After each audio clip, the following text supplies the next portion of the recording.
کیا امام اور مقتدی کی الگ نیت ہو سکتی ہے، یعنی امام کی اثر اور مقتدی کی زور؟ جی اس سے بھی بڑی چیز ہو سکتی ہے کہ امام نفل پڑھ رہا ہے اور آپ فرض پڑھیں، امام فرض پڑھ رہا ہے آپ نفل پڑھیں، یہ بھی ہو سکتا ہے۔ اس کے ثبوت میں وہ بخاری مسلم کی حدیث ہے، معاذ ابن جبل کہتے ہیں کہ میں رسول اللہ کے پیچھے عشاء کی نماز پڑھتا تھا صلی اللہ علیہ وآلہ وسلم، اور پھر اپنی قوم میں جا کے عشاء میں ان کی امامت کرواتا تھا۔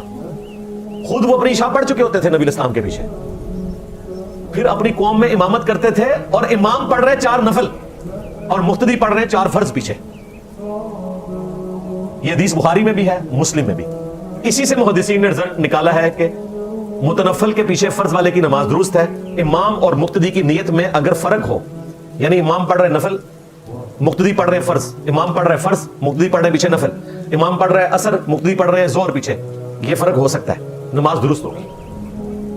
رمضان مبارک میں آپ لیٹ ہو جاتے ہیں، تراویح کی جماعت ہو رہی ہے، آپ عشاء کے 4 فرض پیچھے نیت کر لیں، جب امام 2 کے بعد سلام پھیرے آپ 2 پورے کریں، آپ کو جماعت کا ثواب بھی مل جائے گا، آپ کے عشاء کے 4 فرض ہو جائیں گے، تو یہ بالکل درست ہے۔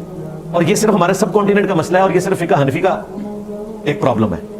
شیعہ بھی اس کے قائل ہیں، اور اہل سنت میں حنفیوں کو چھوڑ کے باقی سارے قائل ہیں، اہل حدیث بھی قائل ہیں، شافعی بھی قائل ہیں، حنبلی بھی، مالکی بھی۔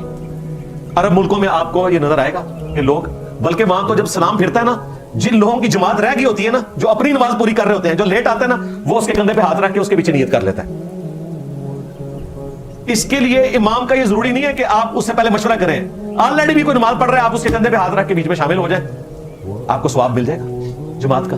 عرب ملکوں میں یہ عام ہوتا ہے کیونکہ وہاں لوگوں کو ان باتوں کا پتہ ہے۔ یہاں پہ چونکہ ایک خاص کلٹ تھا فقہ حنفی کا، اور وہ تکلیف ہمیں کاٹنی پڑ رہی ہے۔